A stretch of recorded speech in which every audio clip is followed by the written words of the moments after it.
Okay, share this video. This is coming from Brother Polycarp Ugoji Onwoka JP, a Catholic lay brother from Onitsha, the Onitsha Diocese, a Catholic Diocese of Onitsha. Gente, can you feel this man unwelu message unwelu for Father Nwebe Joy? Agwamon that na somebody, almost everybody reject goal. Even the reject gay.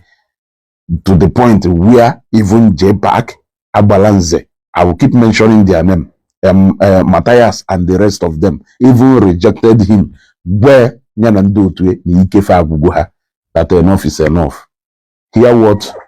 I guess this is one of those laymen, brothers, na Catholic Church. This is what he has to say to Father Nwebe Joy. Then and share this video. Good evening, my brothers and sisters everywhere.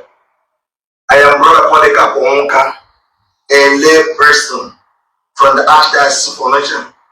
I am here to respond to Father Nwebe Joy, to the video clip I saw this evening where he was cursing Ebuka and his brother. Some of the things he said are, one, he said he is going to suffer, him and his twin brother, that everything is building for us. Because he is not married. That even if he marries, he's not going to have a child. He said he's going to suffer until blood gushes in between his teeth. This is what prompted my reply to him. Please, Father, as a lay person in the Catholic Church, I am not qualified even to untie the stripes of your sandal.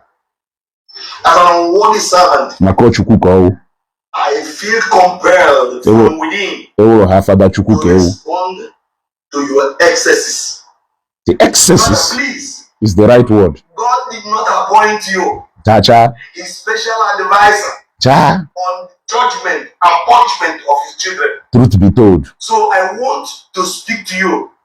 First, you complained about what Ebuka is saying about priest. He revives priest, speaks in a bad way. Or was the activist?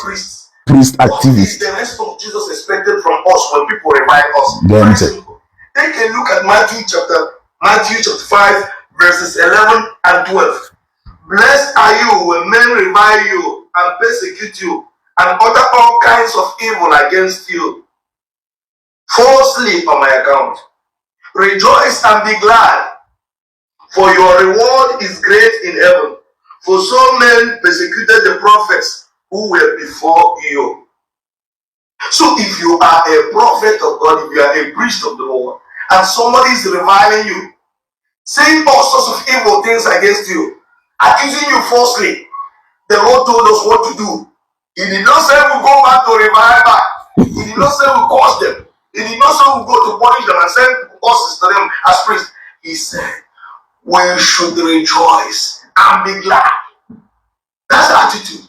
Again, I want to refer you to 1 Peter chapter 2, verse 23, where the Lord himself exemplified what he taught by his own life. Father, in a canal uniform, with white.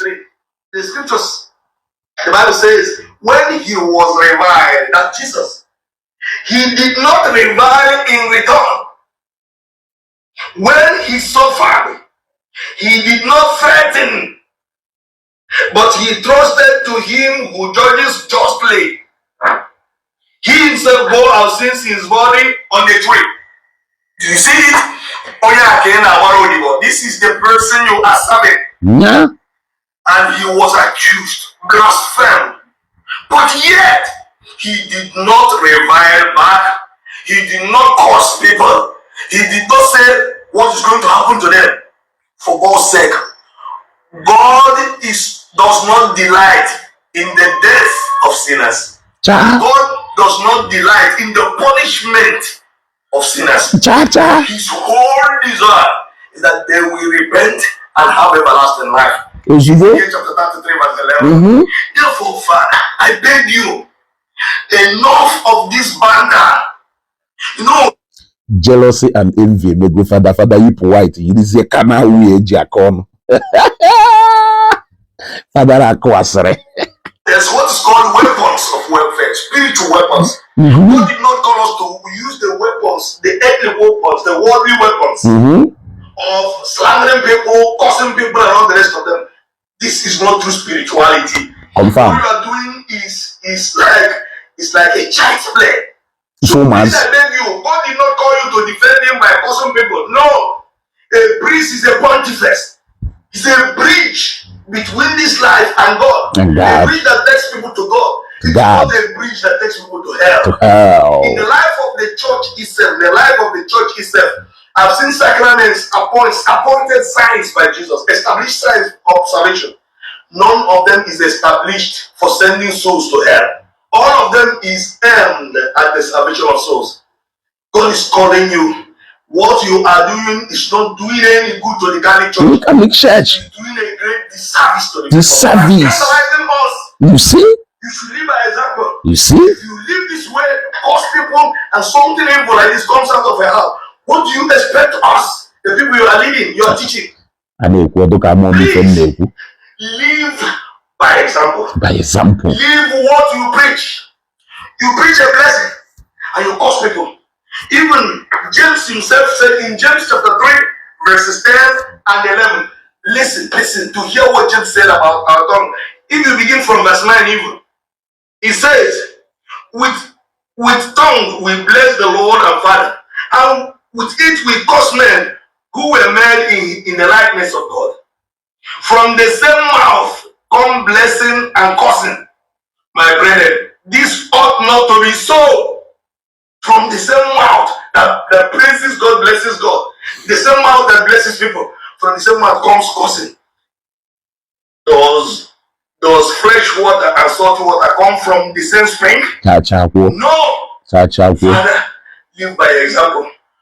In fact, if you read Catechism of the Catholic Church 1669, the church teaches every baptized Christian is called to be a blessing and to bless.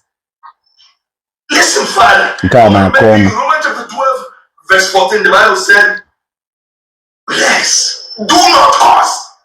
Bless people. Do not curse them. I beg you, there's one adage in Igbo. If you are taking your bed in a river and your clothes, you leave it on the shore, on a rock, and a madman comes, carries their clothes and started running, you don't come out naked and begin to chase the madman. And this particular adage is exactly what Evangelist Ebuka Obi is applying to this man. He doesn't know.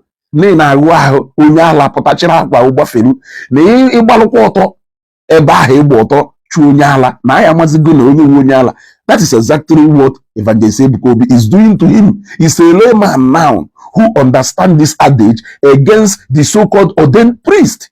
You see that everything is not all about Iyawa. Sometimes sense is sense. Common sense is common sense.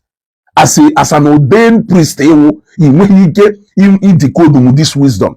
Somebody in a layman will use this wisdom. Never know. Look at you running kata kunyala. People don't even know. People are only quoting you. When are they ever going to quote that person against you? Allah. Both of you will be naked. If what Ebuka is doing is wrong, which I know some of the things he says is wrong, and I have tried to help him see it. Ebuka is like a mosquito that is on our leg. So what you are doing is like carrying a mortar hammer to kill the mosquito on our leg. It will kill that mosquito, but will crush bones. Even as much as the Evangelist Ebuka Obi position on today, as far as Catholic Church is concerned, Oduka ijiji ka anu beru n'odudu amu ekoye Emahokote Ekukwa Apahamu, or if Ebuka today is no more ordinary person you think you can just blow away like this. That is the wisdom on Agbal. Nobody is perfect anyway, but you don't come out. You are scandalizing